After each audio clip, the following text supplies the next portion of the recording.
Once imagine the Viking ships coming from the northern seas, those dark silhouettes slowly emerging from the mist.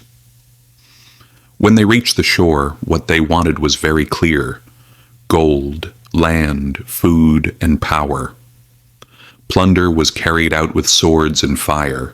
The enemy was known, the danger visible to the eye. Villages were burned, loot was gathered, everything was settled in a short time. Both the losers and the winners knew exactly who they were. Today, however, the same plunder still continues, but now it is far quieter, far more refined, and often carried out to applause.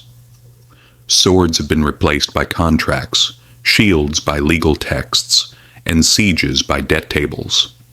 Now it is not ships that arrive at the shores, but agreements. Walls are no longer torn down. Balance sheets are inflated. When we look at history from a distance, this cycle becomes unmistakably clear. The Roman Empire controlled its people through taxes. Medieval kingdoms chained peasants to the land through feudal debt. Colonial empires silently looted continents through trade monopolies. Today, modern corporate raids, hostile takeovers, debt restructurings, and economic sanctions stand before us as the newest act of the same play. Only the set has changed. The actors now wear suits. The system presents us with numbers, interest rates, growth percentages, credit scores, indexes. Everything appears measurable, calculable, and innocent. Yet behind these figures lies a mechanism humanity has known for centuries. First create dependency, then maintain control. Debt here is not merely a financial tool. Philosophically, it is the mortgaging of the future. Unlived labor, unspent time, and unrealized dreams are taken hostage in advance. A person loses not only money, but choices as well. When Vikings looted a village, everything happened in a single day. In the modern world, plunder is divided into installments, slowed down, quietly handled, and presented as normal. No one feels plundered. They simply believe they have endless payments to keep up with.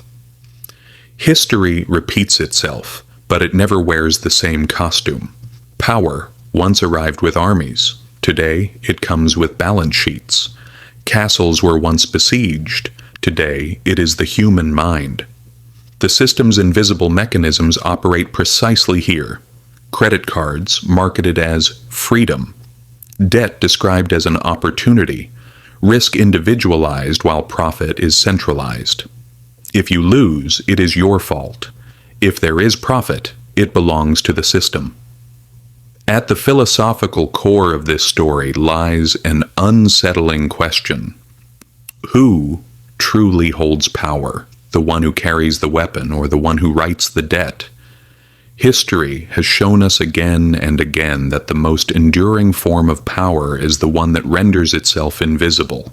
People do not fight it because they barely recognize its existence.